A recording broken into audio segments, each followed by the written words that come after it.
Okay, we'll go ahead and get started, and then hopefully we'll have some more people join us as we go. It's funny, Meg and I are testing out some new technology, so hopefully you see us in the corner along with the slides behind us so that we can kind of both have our faces up and then actually share some information on the slides as well. All right, so first of all, welcome to our emotional eating webinar. Pardon me, sorry. We have been trying to do these once a month for clients and also have opened up some of our other webinars to people who are prospective clients. But this particular one is all people we've worked with. So please do know that everything shared on this goes underneath your NDA, and we ask that you not share these materials outside of the program. Since we've worked with all of you, hopefully we don't need a ton of introduction, but just in case, my name is Robin Schmidt. I'm one of the co-owners and founders of Sugar Snap Shift. And Megan Zimak, co-owner and co-founder with Robin. And along with Meg, and our team of coaches, we have helped 600 plus now people lose over 5,000 pounds through accountability coaching. So we love doing it and we love working with you guys. And today's topic is one that's near and dear to everyone's hearts. So we wanted to do an emotional eating webinar, but before we got into that topic, as we know, it is a weighty one. There were a few things that we wanted everyone to remember. So a lot of times when we mention emotional eating to clients, it is something that can be met with some defensiveness, even frustration or anger sometimes, because a lot of clients don't want to think of choices as emotional. And a lot of times we're not saying necessarily that it was. We're simply asking questions to probe a little bit further and understand if it was a thoughtful choice and a mindful indulgence or if it was emotional eating. But the bottom line is everyone who's worked with us and continues to work with us has paid us money and spent a lot of time and effort to align their eating and their habits with health, wellness, and optimal weight. So if you're making a choice that doesn't align with those goals, then there's some thoughts and feelings that preceded that choice that are worth examining. More than that, as human beings, some studies have shown that over 95% of our decisions are based off of feelings, not logic. We are emotionally driven creatures. Most of the things we do on a day-to-day basis are not carefully thought out and planned, even for the most thoughtful and mindful person. Doesn't mean it's the wrong choice, but it does mean that it's worth slowing down and being more thoughtful. And I think the most important thing to realize is emotional eating does not necessarily mean sad eating. I think when we say emotional eating and clients get defensive, it's because they're like, no, I was having a great time. I wasn't crying into a pint of Haagen-Dazs in the corner. And they, want to make sure that we understand that they were enjoying themselves. Well, that's fine. It doesn't mean it was sad eating. But there was a feeling that was behind it. And another thing that was funny, Meg and I were talking about this when she came in earlier. Almost everyone, and I almost want to strike the word almost and say everyone struggles with emotional eating to varying degrees. It is not something you are going to be cured of or conquer completely ever. The real key and kind of sign that you have conquered it or it is something that you have reached a good point with is when you are aware of your triggers, when you try to avoid them and plan ahead for them, or when you are able to stop yourself in the moment and redirect your behavior. So there will still always be those moments. The key is just making them fewer and far between and heading them off at the pass more often. And most importantly, learning to reflect on them for the next time. So when we ask clients to think about an emotional eating moment, we are not looking for you to feel guilty. That has no productive value. The guilt does not. No shame, no feeling bad does not inspire change in people. The other thing that does not inspire change, which we hear every week, I would say, is, okay, moving on, today is a new day. We don't want you to do that either. We do want you to recognize it's a new day and make different choices. But if you just kind of brush it under the rug without that moment of introspection, then there was no value in the experience. So the real key is just saying, like, okay, I don't want to feel bad. I don't want to feel guilty, but I do need to get curious about what happened here and if I would do something differently next time. And by the way, that also includes giving yourself credit for the progress you did make. If you hit the bagels and French toast at a brunch and you're like, well, you know what? Honestly, last time this would have been 3 bagels and mimosas and you scaled back, give yourself credit for the improvement, but also look and say, all right, next time, maybe I didn't really want it, or maybe I could have had half and been just as happy. And the last piece is really putting pen to paper. You should all have, and we will send out after this as part of our resources, the emotional eating workbook that we have. Print it out, have it handy, do the exercises in it, and really take a minute to just jot down and journal about what happened when these moments happened. Because this is one piece we can't do for you. We can coach you towards, and we're happy to talk through with you, but only you know what's going on in your heart and your mind, and we can't do that piece for you. So those are our things to keep in mind as we talk about this, and we'll continue. All right, Meg. Okay, fighting your biological and societal programming. So a few points here. The pleasure principle. So we are hardwired. It's in our DNA. It's animalian instinct to seek immediate reward and avoid pain and discomfort. And these instincts they play a significant role in shaping our habits and behaviors. So those bad habits are the ones that have the short-term rewards, but the negative long-term consequences. So short-term gain, long-term pain. For instance, you eat sugar, you get that rush of serotonin, you feel that burst of energy, but tomorrow you feel like garbage, the scale has bumped up, you're inflamed, and eventually you're not reaching your goals. Those good habits, the ones that have the short-term pain, but the long-term gain, are much more difficult to develop and even harder to maintain. They are not in our DNA. We're not programmed that way. It's like swimming upstream, going against the grain. That's why a lot of people hire accountability coaches, health coaches, life coaches, because it's not the way that we are hardwired, right? So you work out, you feel sore, you feel crummy.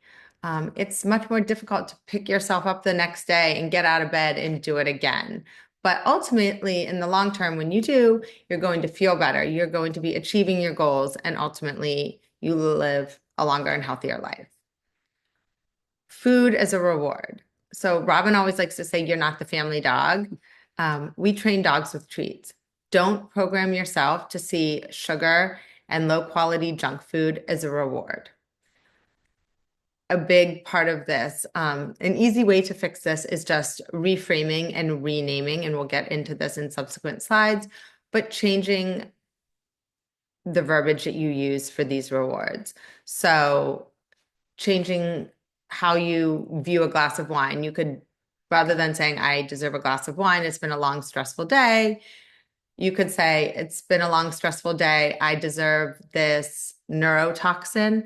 Like, that's not something that you would say. So just putting a different name to these treats makes it much more easy to break this habit.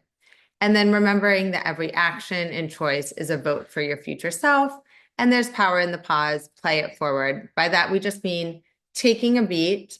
If you're about to open the freezer and grab that carton of Ben & Jerry's, close the door, leave the room, leave the kitchen for 20 minutes, find something else to do. Whether it be a mini meditation, just answering some work emails, reading a book, taking a walk, brushing your teeth, chewing a piece of gum. Come back in 20 minutes and see if the urge and the craving is still there. 9 times out of 10, it will not be.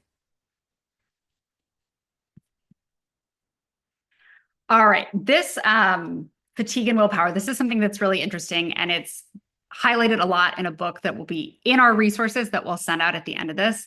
But there's a book called Willpower that literally is scientific studies of how willpower works and how it breaks down.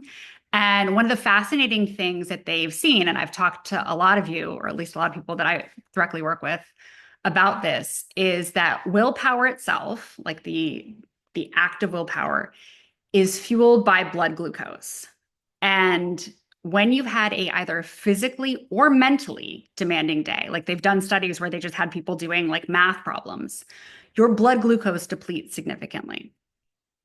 So the funny thing is, at the end of the day, if you've had a hard day at work or if you've had a hard day running around, your blood glucose is very low, and thus your willpower, which is fueled by blood glucose, is at an all-time low. So the very thing that you need to resist is the thing you're craving, right? Because your body needs that glucose in order to resist it. So it's kind of an interesting paradox where you're caught in this loop, like, oh my gosh, I need to resist it, but I have no sugar in my system to resist it. One of the best things you can do is reach for healthier sugar options, which would be fruit, right? We always say try not to eat fruit at night, but I assure you, we would much rather you have half a clementine or something to just get a little burst of energy than standing up in your pantry eating a sleeve of Girl Scout cookies. Always the lesser of two evils. The other piece of fatigue that a lot of people deal with is just decision fatigue. And decision fatigue happens a lot of times when we have conflicting values or priorities. So you could be at a party and part of you is thinking, all right, I want to look awesome in this outfit I'm going to wear next week, or I want to feel great on vacation with my spouse, but I also want to fit in and I feel left out if everyone's drinking and eating cake. So those two competing priorities can be a struggle to kind of reconcile. And the real key thing to do is to just say, right now, my health and longevity is my number one priority above all else. Things like fitting in with having a glass of wine, that will always be there. It can be there another time. Right now, this is my priority. And don't question that. Don't allow yourself to question it. Don't give yourself that window to doubt your choice. Celebrations will always be there. Social events will always be there. Another thing, and this is from Atomic Habits by James Clear, which is another book that we'll send out, is make it easy, make it obvious, and make it appealing. So when you are the most fatigued, you're going to reach for what is obvious, easy, and appealing. So if you can stock your fridge with, I do these little like bento boxes of crudité with hummus or little things of cut up fruit. If it is front and center, that is what you will reach for because it's right there, it's easy, and it's appealing. But if the only thing that's easy, obvious, and appealing is things in your pantry that are chips and cookies, then that's what you're going to reach for. So the real key thing is to leverage these times of ease in your life to prepare for times of stress. So that means doing your meal prep and your shopping on weekends when you're a little more relaxed or whatever day you happen to be more relaxed. You never want to wait until those moments of stress and fatigue to try and be making choices. We had a client recently who was preparing to have a lengthy surgery and kind of a time of, being home. And they made a point to prepare a lot of meals and have them ready to go in the freezer. So just things like that, where you're kind of like taking care of your future self is key and worth so much more when it comes to preparation and making yourself successful.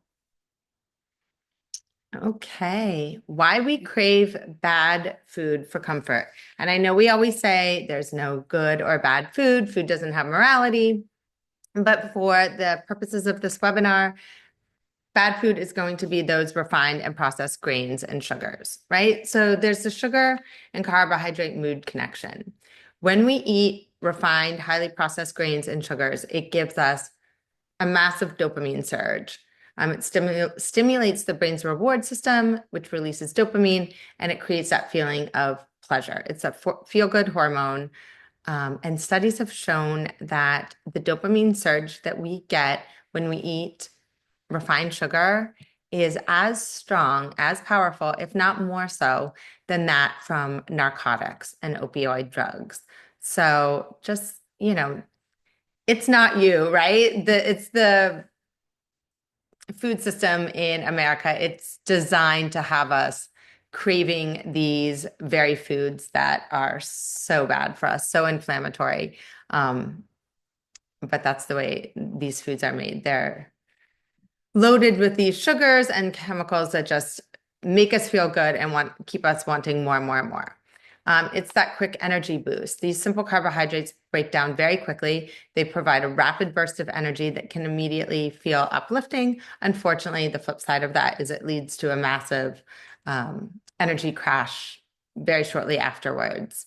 And, that's why we often crave more sugars or breads or pasta when we're feeling particularly tired, when we had a poor night's sleep, if you're hungover, if you're jet lagged, our body naturally reaches for the bagel or the candy or something that's going to give us that immediate energy boost that you're lacking because you're low on sleep.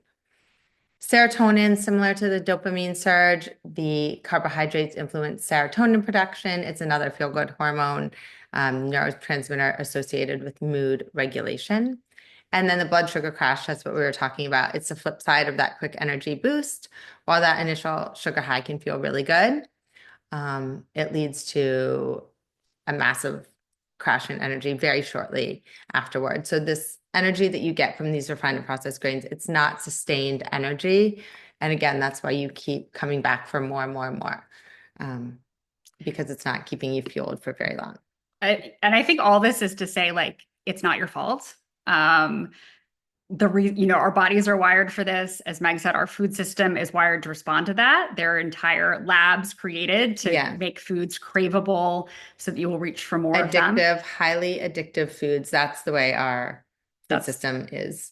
What they want us to have. So we're fighting biology here. And part of that is, as we talked about earlier, slowing down these cravings and really taking a moment to be thoughtful, because your biology is going to lie to you. And that's, again, not your fault.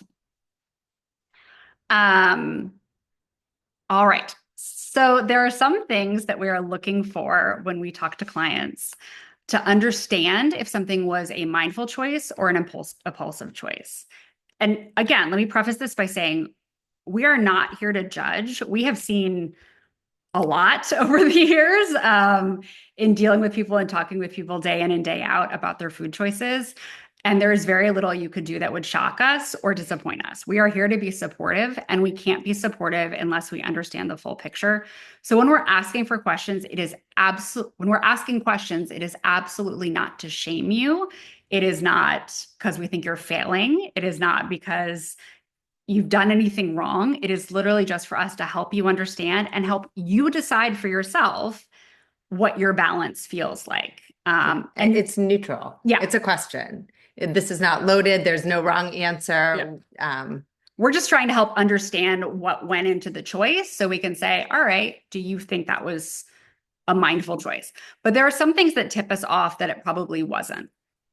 So a mindful indulgence would be something typically that is a once in a lifetime moment. You're on vacation, we had a client just get back from an amazing trip in Europe. It's like, I went to a truffle festival and tried a bite of truffle pasta. Okay, fine. Absolutely. You should have that moment. Some things are either a tradition or a celebration. Maybe you got a promotion and you went out with your significant other to celebrate and had a glass of champagne. Of course.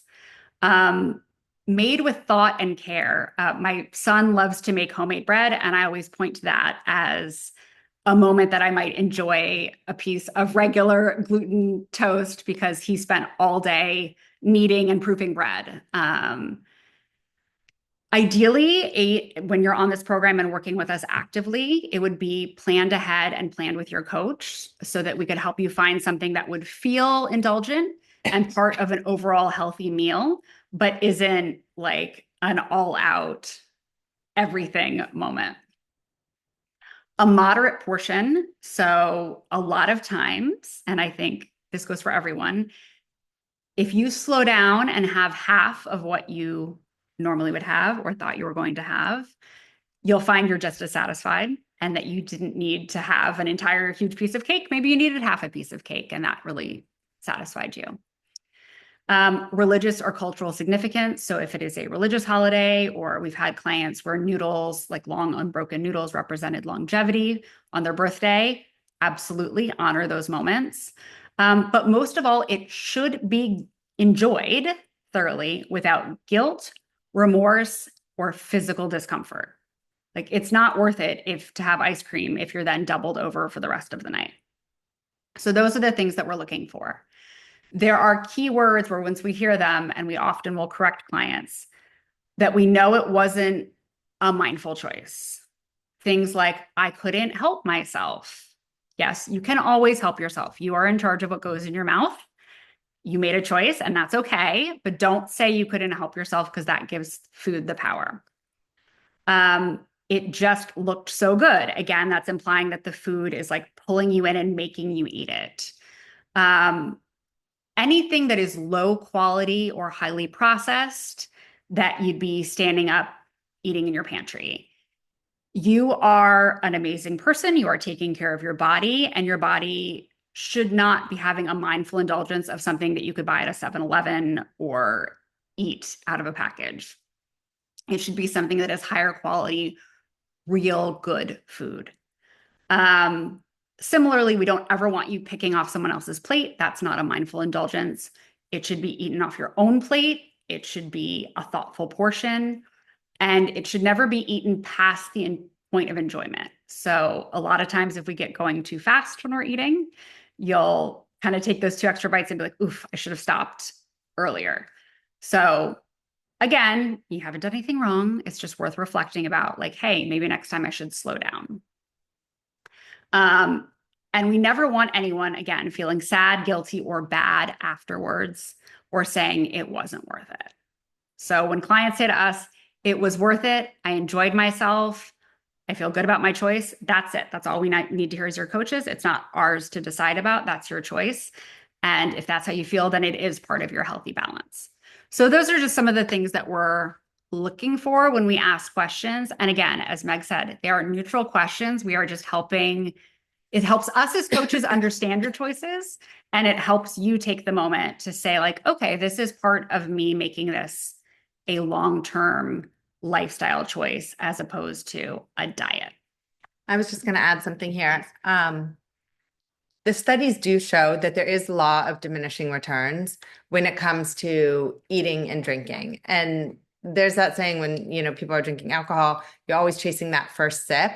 And it's a phrase, it's just something that people throw around, but there is validity in that.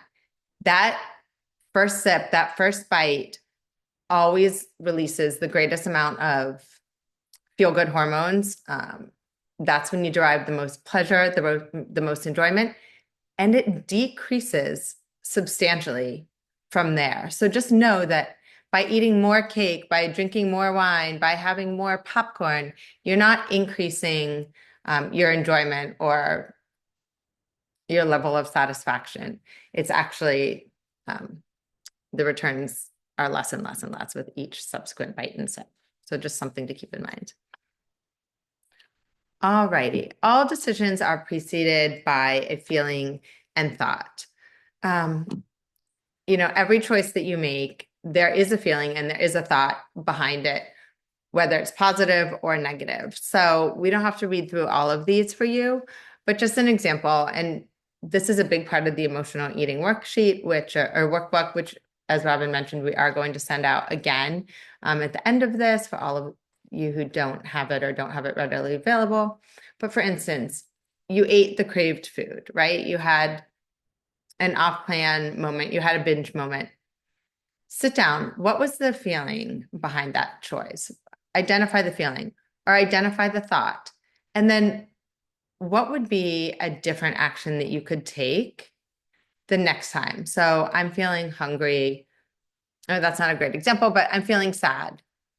I deserved this. It was a bad day. I deserved these cookies. So I had them, right? What's something else that you could do the next time when those sorts of feelings or that sort of narrative arises, right? I'm feeling particularly sad. I'm going to go book a massage, or I'm going to take some time for myself and take a walk and get out of the house and listen to a podcast, right? So just know that every choice, it's not mindless, it's not rote. There is some feeling or thought processes behind it. Sometimes you just have to peel the onion a little bit and dig a little deeper to identify. But the more you do that, the more you put in the work, the more you'll be able to identify these situations and these moments and make a more productive and constructive choice the next time. And I think it's funny, we were talking again before we did this about how the brain is very good at rationalizing choices when you want to make them. So a lot of times, if you're standing there and you're like, oh, I really want to have that glass of wine, your brain will recall that article you read 5 years ago that said wine has resveratrol and it's so good for antioxidants, and European people have it all the time, so I should have it and it's super healthy. We There's a whole study that shows that you can pretty much find an official study to support anything. And I actually this morning searched why smoking is good for you. And the very first thing, if you do it now, the very first thing that comes up in Google is a study from the National Institute of Health about the benefits of smoking against Parkinson's disease. Does that mean smoking is a good idea? Absolutely not, even if it does have that one benefit. So I think the idea is just to say like, hey, I know my brain is smart and it's going to rationalize a whole lot of things that it shouldn't rationalize.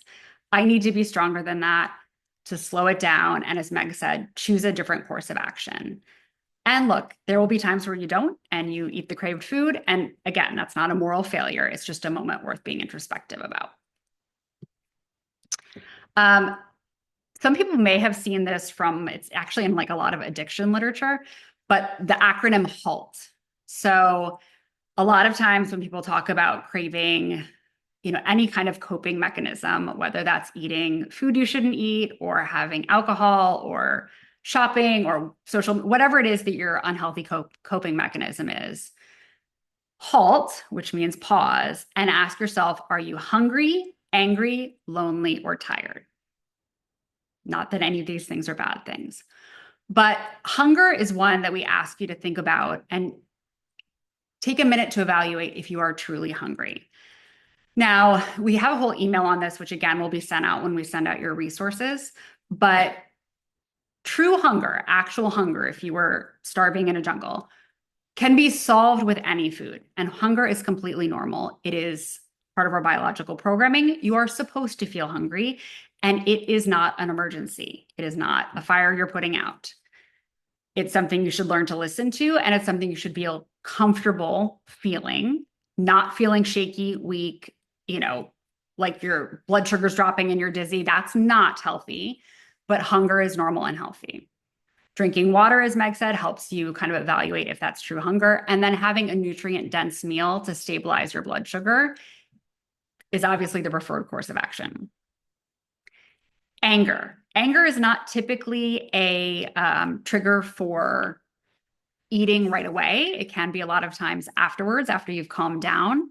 But if you are feeling angry, studies show that it takes 20 minutes for your body, all of the increased heart rate, any kind of physiological response you're having, to de-escalate. So it's important that you take 20 minutes for responding to your anger in any way. And that means eating a food you shouldn't eat, yelling at your spouse, going off on your boss or a client. 20 minutes. Take a lap around the block, do a little meditation. I like the New York Times crossword puzzle if I need like a pure distraction, anything that will get your mind off of it until your body can get to an equilibrium and you can make a thoughtful choice. Lonely or sad. This one does tend to be a bigger trigger for emotional eating. One of the biggest things that studies have shown helps you feel better is doing something for someone else.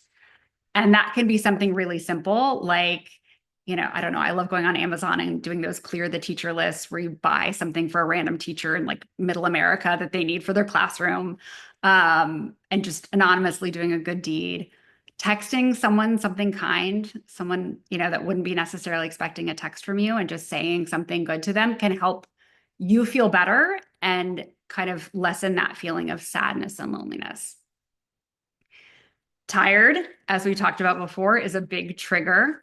And tired, you need to respond to with rest, right? That's not always possible to go to bed early. If you can go to bed early, please do. But even if you can take 10 minutes to close your eyes and do a meditation, we'll send out some of our favorite meditation resources that are free and online. But like 10 minutes to close your eyes, reset a little bit, recalibrate, give yourself a break. And then the other one is to just outsource and say no where you can.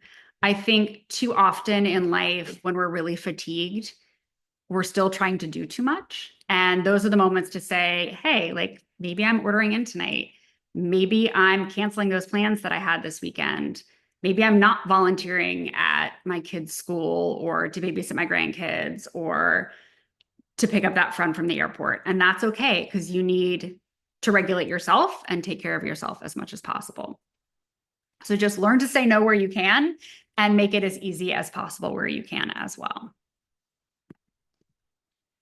Okay, tips for staying mindful. And again, we always say mindful indulgences, mindful indulgences. Robin talked a lot about what is a mindful indulgence, but how do we do it, right? So how do we stay mindful? So 8 tips here. First one, make your first bite vegetables. They will stabilize your blood sugar. They are super rich in fiber, so they'll keep you feeling fuller longer, and they will turn off that hunger alarm. Followed by protein. So when you combine vegetables and protein before your starch, it leads to 46% lower glucose spikes. Drink a glass of water before and after each meal. The operative words here are before and after. You actually don't want to be drinking water during your meal, as it will flush out some of those digestive enzymes and make your food not as bioavailable. It won't be as readily absorbed in the digestive tract. But if you can have a glass of water 30 minutes before your meal and 30 minutes after, 30 minutes afterwards will help to support digestion and flush and de-bloat. And 30 minutes before a meal will fill your body up a little bit. It will fill up your stomach a little bit. We often mistake hunger for dehydration. And so if you drink a little bit of water before your meal, you tend to eat significantly less than you would if you were dehydrated. Do not have a taste of everything. And by that we mean don't say, oh, I'll just have a little bite of this and a little bite of that, and I'll have a taste of this. When you go into dinners or events with that mindset, I'll just have a taste of everything. I thought the research said you'll eat 30% more. Robin read 60% more. Regardless, you're going to consume a lot more than you would if you made a concerted choice to just choose your favorite thing, 1 or 2 of your favorites, and stick to that.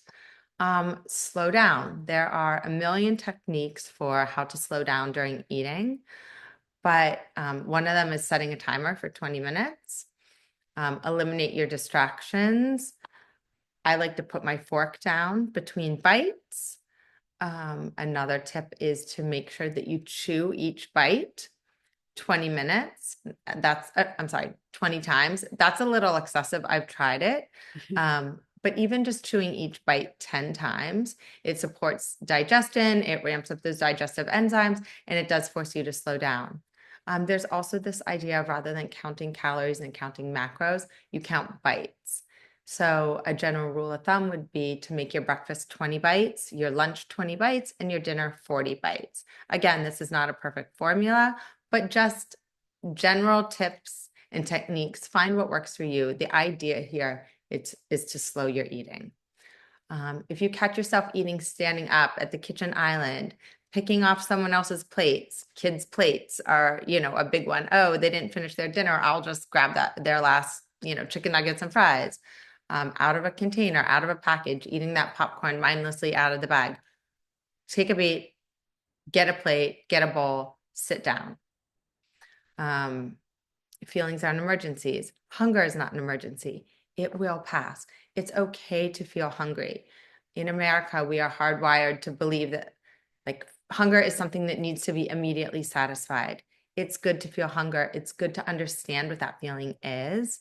It allows you to really recognize your hunger and satiety, and not something, that needs to be immediately handled. That's part of the snackification in America. That's a whole other conversation. Preventative eating is sometimes necessary, but don't force yourself to eat for no reason. If you're not hungry, That's okay. Listen to your body. But sometimes, yes, you do need to have a bigger lunch or a bigger breakfast than normal because you know that you're going into meetings for the next 5 hours and you're not going to have a chance to have a proper lunch. Snacking is either behavioral, you're eating to self-soothe, or it's because your meals are not satisfying or satiating. So make sure that your meals are large enough, they're balanced, they're macro balanced. Make sure you're getting enough protein and healthy fats at each meal and enjoy them for 20 minutes. If you find that you're grazing and snacking all day long, that means there is a deficit in one of your meals that needs to be addressed. And don't keep trigger foods in your home. That applied to me this morning. Whether it's trigger foods for you, even if they're trigger foods for you, that they're ones that your kids particularly like, the kids will be happy with something else. If you just know that this is something that is not going to serve you and it's really difficult for you to resist, your kids will be okay. Yeah, it's funny. It's not like there's no snacks and treats in our house. Meg and I are both moms. Most of our coaches are moms. There's stuff in our house. I just don't have anything where I know I'm going to be pantry surfing it. We have a lot of things like popcorn and a lot of the snacks we recommend where even if you do kind of over snack on it, it's not going to be that damaging.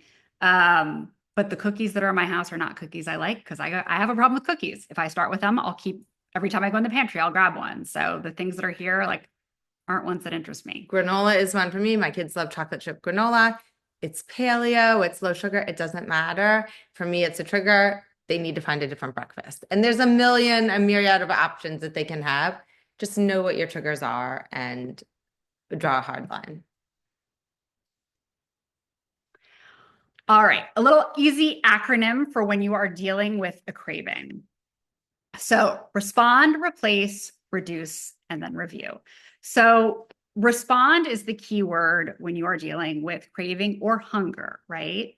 You should be responding to it. We don't ever want you sitting around, like we said, shaky, miserable, like you're sweating, you feel weak. No, that is not healthy or normal in any way. But if you feel hungry, you should be responding to that, not reacting to it. So making a thoughtful choice. Replace. This is one, honestly, if I could name the one behavior that helps clients be successful in the long term, is finding healthy substitutes for a lot of the things that they're craving.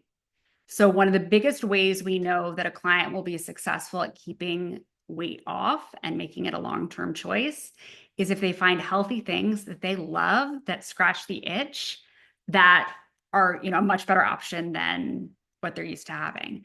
So if a PB&J is what you grew up having, my dad used to make grilled peanut butter and jelly for me when I was a kid. And for me, I'm just as happy taking a little almond butter in a crepini and rolling that up, and it still for some reason scratches that itch for me. There may be some things where you're like, no, Meg and Robin and my coaches, I need that real thing once in a while. It's part of my balance. That's fine too.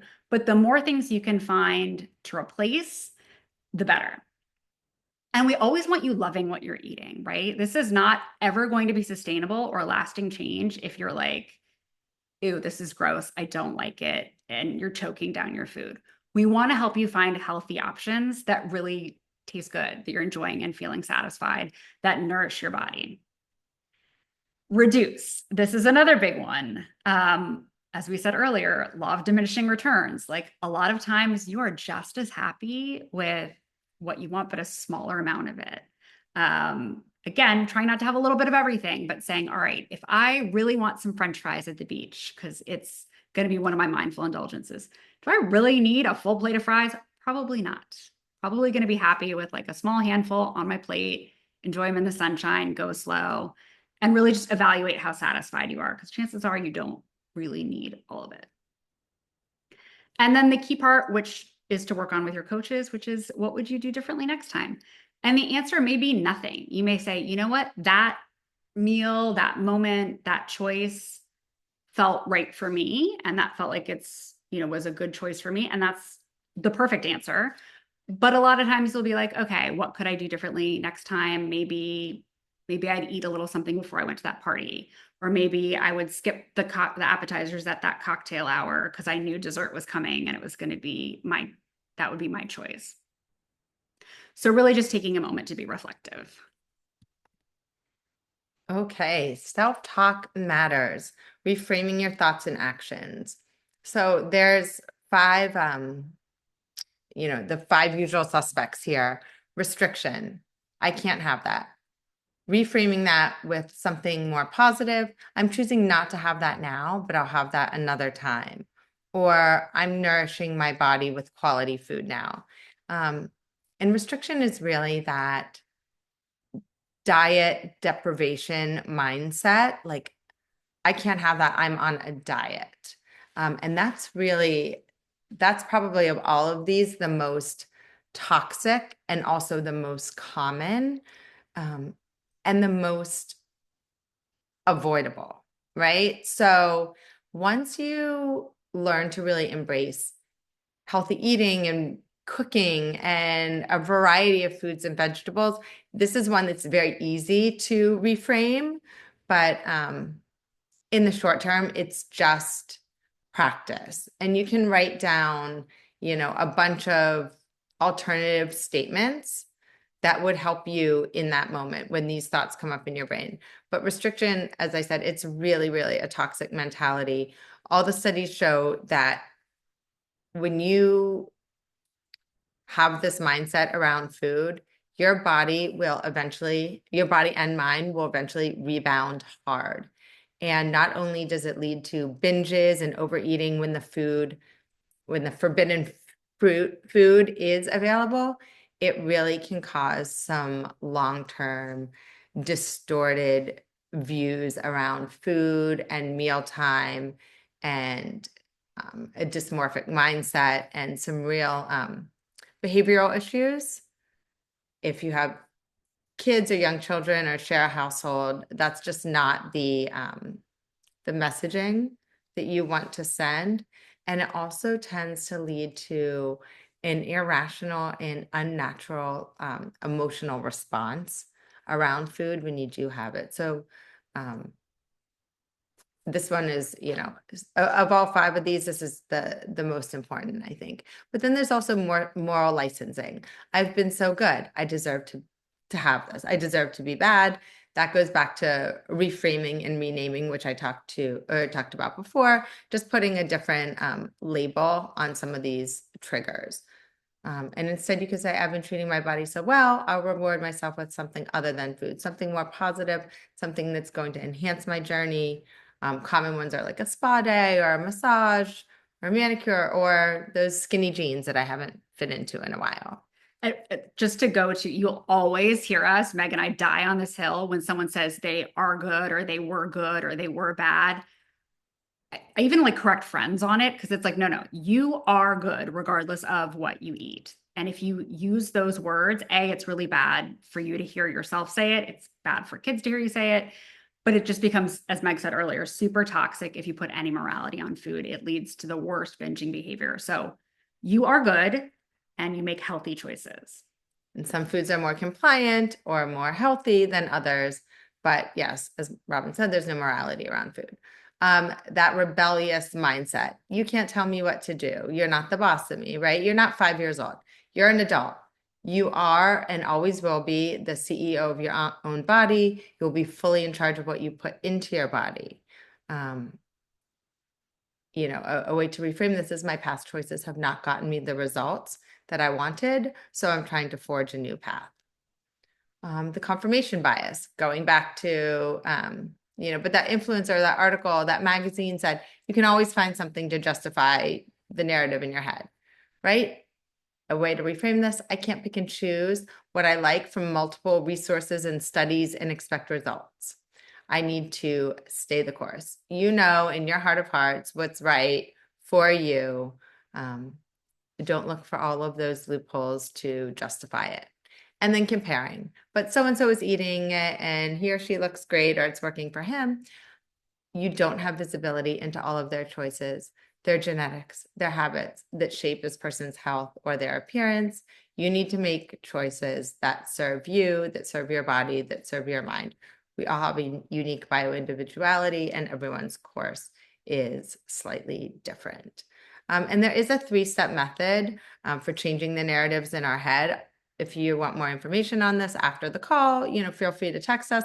But the 3 points are, first, you want to identify the pieces of narrative that you want to change. So listen to the things that you tell yourself, the justifications, the illogical reasoning, etc., and write them down. Number 2, call it out. Actually negate it out loud in the moment and neutralize it. And then number 3, just state your new truth. So again, if you want more information on this, but it's a very easy 3-step process. It's in the emotional eating workbook too. Changing the negative self-talk or any self-talk, any narrative that runs through your head that needs to be reframed. Yeah. The key part, and again, it is in the emotional eating workbook, but one of the biggest things to do is to just find that reframing that's positive and empowering, right? And it should never be about what you can't do. It should never be about anything negative. It needs to be an empowering thought about how you're treating yourself with care. All right, we're going to talk a little bit about social pressure. I think we're going to get into this more in future webinars too. And as we get closer to the holidays, we've got some November challenges and stuff coming up. But one of the big ones is a lot of clients will talk about this who have very active social lives, wanting to fit in and wanting to just be like everyone else. And that one can be really, really hard. And also people not wanting to be that person where they're like the person who's difficult or the person who's not any fun. And the high maintenance friend. The high maintenance friend who just goes into every meal to ruin it for everyone else. And you don't have to be like that. And we can absolutely coach you through ways to make this not socially awkward. But before doing that, I think the important thing to realize is if you want to be like everyone else, 42% of America is obese. So if you want to have the same habits and the same eating choices as everybody else, you'll get the same results. So the norm in America is unhealthy. The average restaurant meal contains over 1,200 calories, which is more than half of what most of us should be eating in a day. Society is built to shame healthy choices, which is, I could do an entire webinar about how much this enrages me. But, the second you're ordering a salad and water, people will have plenty of things to say about how disordered that is or how you need to live a little bit. If you were having a 1,700 calorie meal of fries, milkshake, whatever, no one is going to shame you. And it's upsetting and it's frustrating. But you have to stay rooted in the fact that you're making the right choice for your health and your longevity. Another thing to realize is that a lot of times people are pushing in order to give themselves permission. So I'm doing 75 hard, which is like a challenge right now. But part of it is that you work out every day, twice a day, and then you also don't have any alcohol at all for 75 days. And I was at a friend's house this weekend, and the number of times that her husband was having a cocktail and really, really kept pushing me to try and to have one with him. And it wasn't because what was in my glass had anything to do with him whatsoever. It wasn't because I was shaming him for having his cocktail. It wasn't anything. It was that you could tell he was like questioning his own choice. And honestly, the best thing you can remember is that people care less about what you eat or what you drink. They care most that they are being a good host. So the more you can make them at ease, that you are happy and you are having a nice time and you're comfortable, the less likely they are to push. So a lot of this is just ease and deflection, and we'll get into some ways you can do that, but it's really just about being confident and comfortable and letting them know like, hey, I'm happy. I'm not having a cocktail. You enjoy one. I'm happy to sit here with you. I've got my non-alcoholic beer, or I've got my tea instead of dessert or whatever, and I'm happy. So you don't need to worry about me. Okay, continuing on with approaching social pressure, some do's and some don'ts. But going back quickly to what Robin said, coming up in November, you might want to sign up for our November daily tips and tricks.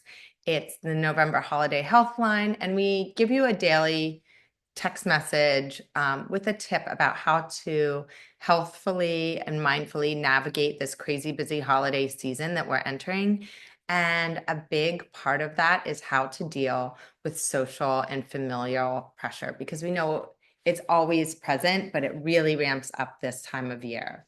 So some of our favorite tips is just complimenting the hostess, right? Wow, that looks amazing. I'm going to make my rounds here and I'll have some in a minute. Likely she's going to flit away, speak to some other guests, and she's going to forget she even approached you with that tray of canapes.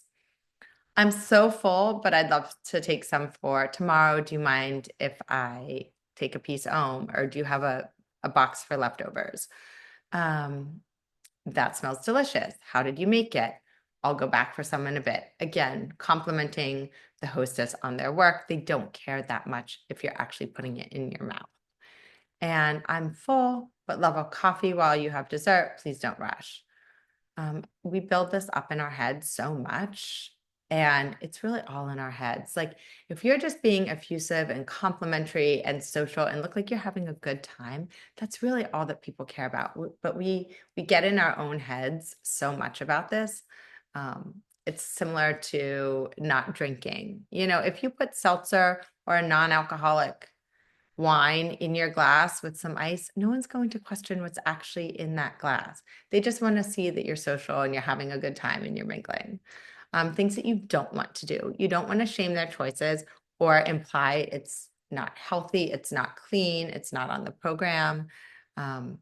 Inspire, don't shame. Or say, I can't have that, unless you actually have an allergy or a dietary restriction. But not only is that, can it be offensive to the host or hostess, internally, it can trigger that deprivation and that over restriction, which is just going to lead, to a rebound effect on your part. Don't make your needs their problem. Come prepared. If it's family or in-laws that you've known for a while or friends from forever, be honest about your journey and just say, hey, I'm avoiding dairy or whatever the case may be right now, but I'll bring myself, I'll bring food that I know that I can eat. And don't question your choices. Feel confident, own your decisions, go into it with a plan. You can write it down ahead of time. The research shows when you write down your plan ahead of time, you're 45% more likely to follow through. That's it. Anything, Robin, you want to add there? No, I think it's just honestly about, again, being confident and comfortable. But if you don't make it a thing, other people won't make it a thing. So the more at ease you are, the better. We are going to send out resources after this. So we will send out a recording of this webinar for those of you who maybe had to jump in late or needed to leave early, or people who couldn't make it, which I know there were quite a few. It will have a link to the emotional eating workbook, which all of you should have, as we said, print it out. There's also a ton of blogs, and I actually think there's more than this. I was pulling them, but there may be even more on our website about how to deal with social food pressure, how comfort food, the science behind it, which we've talked a little bit about. There's a blog on 21 different techniques for dealing with food cravings, everything from distraction to, substitution, and tips for going to a party. We have some podcasts we'll send out as well. One is a really good one, the Understanding Self-Sabotage, which I know you like to send out, is a really good one that are just, put them on in the car or when you go for a walk, they're a good one to listen to. And then the biggest thing we wanted to say, and Meg always quotes this, but I completely agree, is, the old Yoda quote, try not, do or do not, there is no try. How often do we hear clients say, I'm going out to a dinner or I'm going to my parents for the weekend, I'm going to try not to, whatever. Eliminate the word try from your vocabulary. Go in with a plan, commit to your course of action, and that's half the battle. Half of the battle is just your internal commitment to it, being confident in your choices, and being sure of what you're doing. Yeah, when you say I'm going to try, you're giving yourself the option for an alternate plan, an alternate course of action. So just, stand in your convictions and know your truth. We are available and your other coaches are available to talk about anything that has come up for you during this webinar. If there's anything that you were thinking and you're like, oh my goodness, this is my own personal struggle that I know is coming up, whether it's the holidays, whether it's something you've confronted recently. But I think the most important thing is to just know that that's why you hired us, right? We're here to talk through these situations. We are neutral parties. We are not here to judge. And the biggest thing is to just get introspective and curious so that you can find your triggers and learn how to mitigate them. So, all right. Thank you. Thank Have you. a Have a lovely great day. day. Go have a healthy lunch or breakfast. Right. And